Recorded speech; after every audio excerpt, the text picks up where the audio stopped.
my name is Jade. Thank you so much for tuning back into this week's Bachelor commentary. This week we are in Madrid. We have 10 girls left and we have a new villain on the rise, okay? Who do y'all think it is? Drop it in the comments below and stay tuned because you're about to find out. Let's get into it.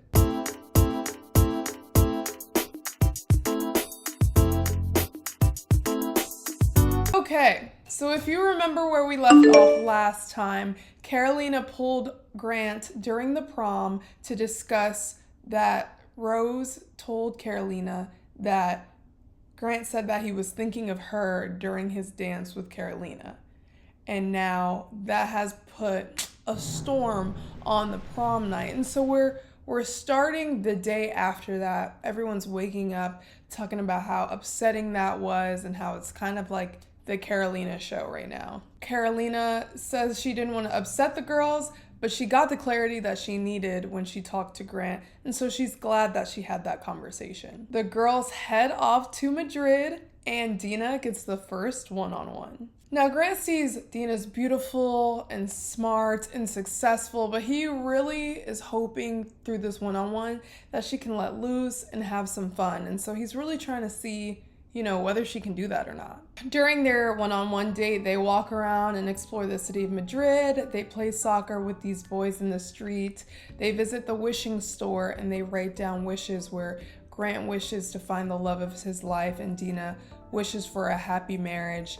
And then they canoe and have a romantic little talk on the water. On the boat, Grant talks about how he's never been in a relationship where there's one person pushing the other. He's used to just being the sole provider. He mentions things have never been 50-50 in his relationships. And while he likes that, he also likes how Dina could make his life interesting and different, and they would push each other, and Dina would also help with that. While at dinner, Grant's goal is to get depth out of Dina, he says. And I feel like he achieves that. She says that while she's been on the show, she's been in chill mode, versus her drill sergeant-like mentality where she's just going and going and going like how she usually is. Grant also tells Dina that, not in a weird way, but she reminds him of his mom, which is interesting to say.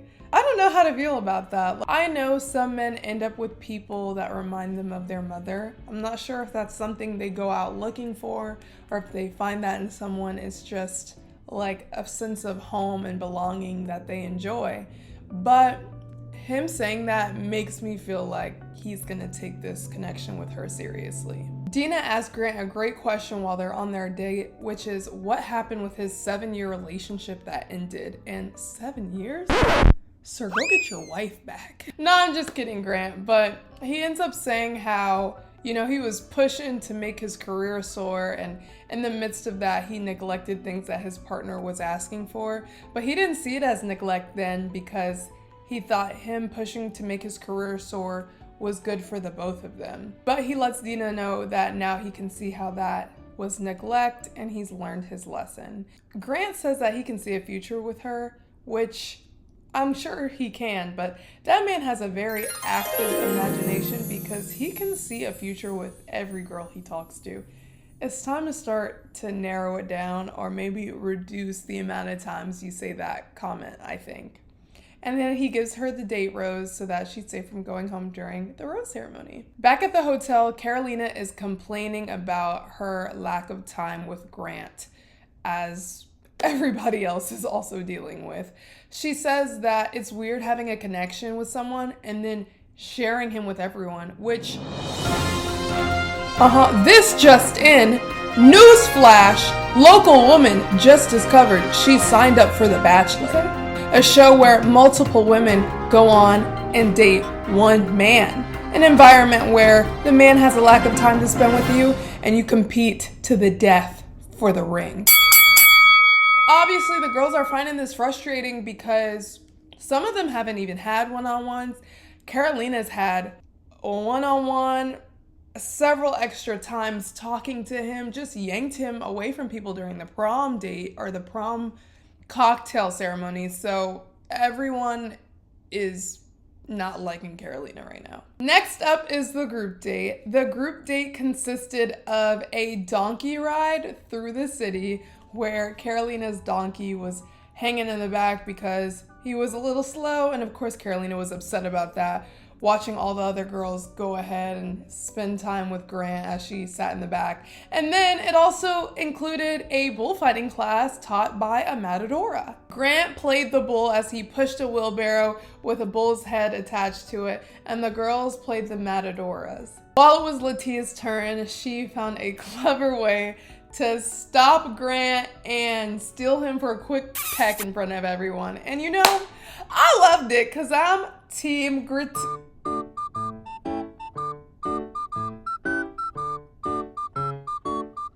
I loved it because I'm Team Gritia. Hey, hey. But people like Carolina, of course, did not find that cute. Did she forget she gave Grant a whole lap dance in front of everybody? Oh. Okay. Okay. Later on, after Matadora practice, they end up having a Matadora challenge where they invite the Madrid locals to come watch them compete. But this time, instead of Grant being the bull, they have to ride a mechanical bull, and the person that holds on the longest wins extra time with Grant. Now, all of the girls were just falling off until Alex went, and she had this really good strategy of hanging on by one of the bull's horns. She gave it everything she had, but unfortunately, she got tossed off. But then Zoe goes right after her, sees her strategy, but puts both hands on the bull's horn and ends up riding that thing straight to victory. She won the challenge and got the extra time with Grant. Rest in peace to Alex, the real mechanical bull winner. Forever in our hearts. In the arms of the angel. They headed out after the challenge and enjoyed drinks and talked over the sunset. Later on, during the party after the group date, when Parisa spoke to Grant, Grant surprised her with these rocks. I guess he found outside because she told him she likes rocks. And what I think she meant specifically was crystals, because I remember in her opening she showed this crystals collection. But it's the thought that counts, I guess. Anyways, Parisa thought it was so romantic. She said, oh my God, it's the little things that really show that you care. And she absolutely ate it up, loved it. Rose and Grant later on discuss how they're trying to bounce back from everything that unraveled last week. And I am still surprised that girl didn't get sent home. Grant looks like he wants nothing to do with her. Like, the conversations are about moving on, but they're not moving on. They're not learning more about each other. It's just about moving on from the last situation. So you already know that's not about to last very long. Grant and Zoe talk also, and Grant tells Zoe that she always seems pretty stoic. And we honestly get to hear more about Zoe's backstory. She talks about how her and her sister were adopted in a predominantly white area, and she dealt with, just being a Black woman raised in the South, and how she was told being Black was bad. Black women weren't beautiful. No one wanted to date her. She dealt with abuse, and she never felt worthy of friendships, let alone a boyfriend. And this honestly made me feel very sad for Zoe, especially seeing her cry about how all the girls were mean to her last time. I still don't think the girls were mean to her, but I mean, this really helped me understand her in a way that I haven't before. I have like a soft spot for her now. Aww. I really do. She's not even the villain anymore, guys. It's starting to become Carolina. Zoe's not even really competing for time anymore. She's taken what she deserves. She hasn't overstepped any boundaries. It's been all Carolina, so, I mean, Zoe and Carolina just swapped places. Yet again, Carolina is complaining. It's like We just heard you complain in the last scene, girl. Can we go one day without you complaining? All right, I'll tell them. This just in. Bachelor contestant asks the question every Bachelor viewer wants to know. How do you get engaged after one date? Stay tuned to this and every other season of The Bachelor that has come on before this. And maybe we'll find out. Over to you, John. Juliana can't anymore, and she respectfully asked Carolina to step outside so they can have a conversation. Outside, Juliana tells Carolina how her being super vocal about her insecurities with Grant has left a sour taste in everyone's mouth. Everyone's trying to be happy and motivated to stay there even though they haven't had one-on-ones yet. And while they're trying to do that, Carolina is in their freaking ears going on and on and on about how she wishes she didn't even go on the date, about how it's insane she has to share time with him. Like, girl, do you know you signed up for The Bachelor? Do you know what show you signed up for? This isn't Love Island. It's The Bachelor. You know you're going to be sharing, like, what? That's what we do. Y'all are sister wives over here. Come on. Juliana really wants to know, if Carolina is so unsure about everything, why doesn't she just leave? Why is she still there? Regarding all of those questions you've had about this, it was like unsettling. Starting when you came back from your one-on-one, you were just so vocal about all of the insecurities that you had on the date and then on him. Okay. It was just like left such a sour taste in I think all of our mouths. So what makes it your place to bring it up with me? Because we're all in this process together.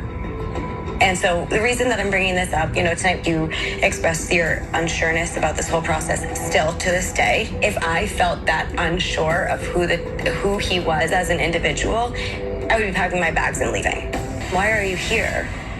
Still. I 1000% would not be here if I didn't see potential with him. Right. But you don't feel potential right now based off of what you've had. I feel potential right now.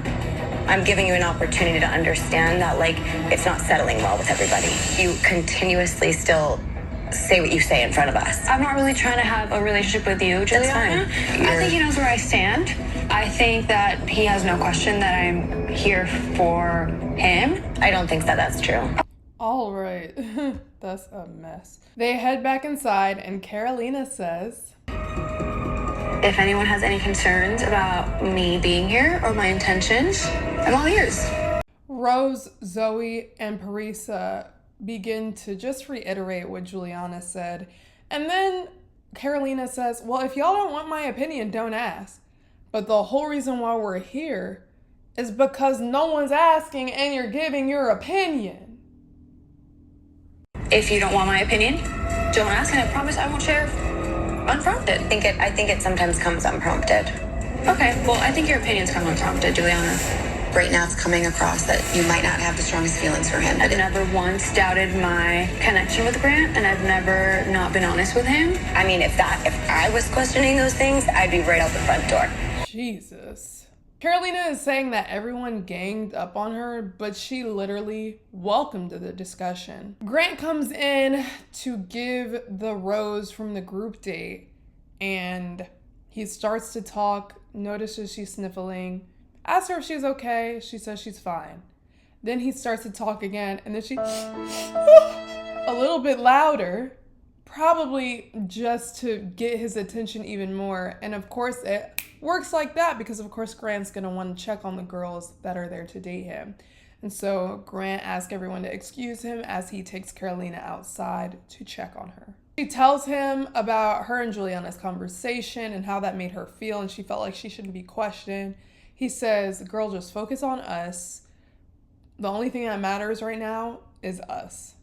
And thank you, Grant, for redirecting her to the goal at hand. But just remind her next time it's us, but also you and 3 million women. I think you keep saying it's us and she's thinking it's only us, but there's literally other people there. So let's tie that one in two things. Grant ends up not giving the rose out after all that happened because he says he has some things that he needs to think over. And Juliana feels bad because she feels like she was excited to possibly get the group date rose and other people were looking forward to it. So she apologizes for if anything that she had to do that night led him to make that decision. And you know who says something of all people? Zoe is like, you know what? It's not your fault. It is not your fault. Y'all, how the tables have turned. How the tables have turned. Zoe's a good girl now. She's officially not the number one villain. Serafina gets the other one-on-one. It's not that I don't like Serafina. She's a cool girl. There's just no chemistry, y'all. Is she a plant? Maybe she's a plant. Maybe it's his cousin?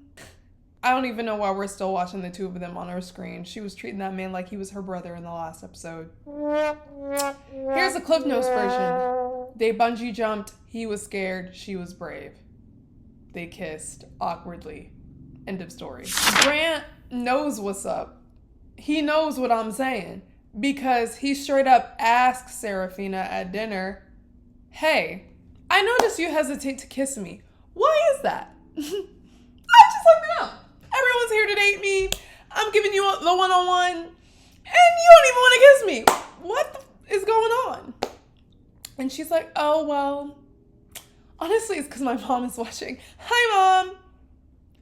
Do not blame your lack of chemistry with that man on your mom watching. Your mom knows you were on a dating show. Your mom knows you're going to be making out. You're not busting it wide open for Grant. But act like you like the guy, shoot. That's gonna be the downfall of their relationship right there. But later on, we find out more about her. She was raised by a single mother. She says how for a while when she was younger, she found it embarrassing, but now she knows it's nothing to be ashamed of. And her mom taught her to be a strong individual. And Grant connects with her on the fact that, you know, his mom taught him to be strong. Grant didn't have a single mom, but his dad was dealing with an addiction, so maybe it was kind of like he had a single mom. I appreciate, you know, her answering all of Grant's questions because he was digging deep like a therapist on this date. But, like, it seems like Grant doesn't get many questions. Grant was giving interviewer this date, and Serafina wasn't asking him enough questions for me. That would be my critique. Act like it's a normal date. You ask someone questions, then the other person comes back with questions. Y'all both exchange the same information. It shouldn't be throwing questions one way. He gives her the date rose so she's not sent home during the rose ceremony. I mean, I don't know why. He knows he's gonna send her home probably next week if I had to put money on it. Like, I don't know what he's doing. She tries to make up for lost time by making out with him right outside of where they were having dinner and says, sorry, Mom.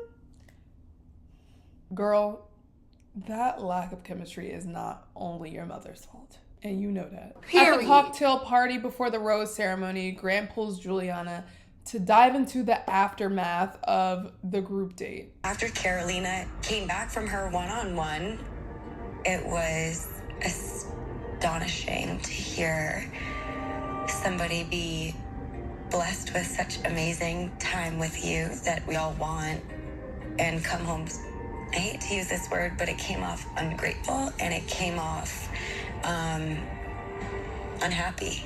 Just the questioning this entire journey as if she didn't just get to spend so much time with you and we're all back at home praying for time like that. Grant explains that it's hard for him to hear that because he thought him and Carolina had a great date. I mean, if someone flew me out on a private jet, I'm never gonna complain about our time. I'm gonna cherish it. But she thinks she signed up for Love Island, so I don't know what to say here. Go home. Like, you can keep complaining about this, but that man has to do his job, and his job is to date multiple women. If you don't like it, go. Walk out the door and hope that he cares about you so much that he doesn't choose anybody and after the final rose ceremony, he is begging for you back. Good luck. And may the odds be ever in your favor. This whole Carolina situation is really, really, really bothering me a lot. We took a private jet to Las Vegas, jumped off a building together, and she told me about her life story. And for her to come away from that with a negative experience, that hurts me. You know what I'm saying? That hurts me because I've been nothing but honest and I've been nothing but giving my all to this. So to have somebody just being so judgmental, it's crazy to me. It just shows it's just not mature. Carolina and Grant talk, and she's like, oh my God, I'm so glad you finally talked to Juliana. Like, we can throw this mess behind us and we can just kiki and have a great, fun conversation tonight. And Grant's like, not quite, little. I was actually really, really excited to not have drama. I know you know that the last few weeks have been tough. So I just hope that it was like squashed and that today we're just gonna have fun. Yeah, I do want to have fun, ultimately, right?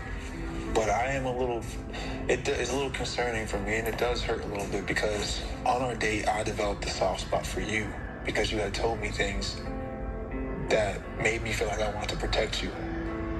So to hear you question me or my character, and I understand where you're coming from. This whole thing, it does get confusing, but I wanted our date to be a positive experience, and I was happy. And I felt like me and you had something that was really rare, which is a friendship first. And when you question it, it hurts me. It does. Grant also says how he's trying to find a wife here, which is a very serious thing for him.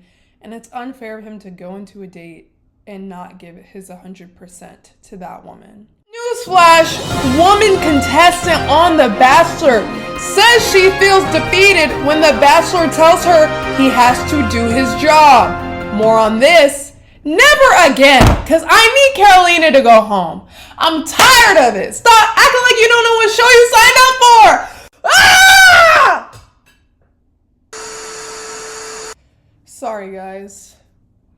I lost it for a second. Dina tries to make Carolina feel better by telling her she sees her. She understands she didn't mean anything that she said in a negative way, and Carolina's so moved that Dina says this. She cries because she's felt like she's been alone in this. Rose mentions to the girls that she wanted to start fresh tonight with Grant, and I think this time she meant like actually fresh, like actually have a new topic of conversation.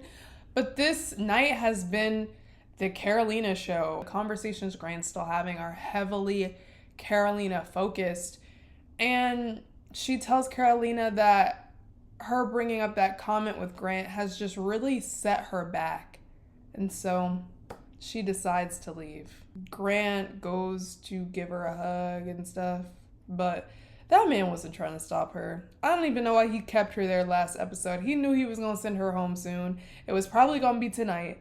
But Grant gives her a hug. I don't know. He didn't even act like he cared. He didn't even act like he cared for real. He gave her a hug, basically said, get to stepping, Rose. Thanks for doing it so I didn't have to. I get Rose because I feel like this episode was 80 to 90% about Carolina. And it's like, this should be about Grant, if anything. This was more about Carolina than Grant. At the rose ceremony, Natalie and Parisa are sent home. I feel bad for both Natalie and Parisa. Natalie was a PhD student who stood out by helping the student having issues during the basketball game, and I really liked Natalie for that and thought she was so warm, but she kind of faded into the background when the Carolina drama got amped up, which is very unfortunate. And then for Parisa, I mean, Grant just gave her the 2 random rocks he found outside, and she adored him for it, said it was so romantic, made her feel so freaking reassured that everything was good between them, especially after the whole chubby bunny thing she planned last time. And he sent her home too. And I don't get why Grant be doing that to people. He did the same thing to Ella when Ella wrote him that nice little note, and then he asked to keep it and he sent her home too. Grant will make you feel so reassured, like nothing in this world could mess up y'all's relationship, and then he will send you home like that mess did not even happen. That's cold. That's crazy. I am hoping Natalie and Parisa get sent to Bachelor in Paradise because they both deserve their happily ever after. Also, why wasn't Carolina sent home? Y'all. Well, Carolina's still here for another week, so if you're a Carolina fan, all one of you, congratulations, you're here for another week. But don't get too comfortable. You're on your way out of here. Next week, we've got a new city. We've got Dina and Carolina beef and even more. I can't wait to dive in. Please subscribe if you want to see next week's episode. And thank you so much for tuning in. Remember, wear your seatbelt. Bye.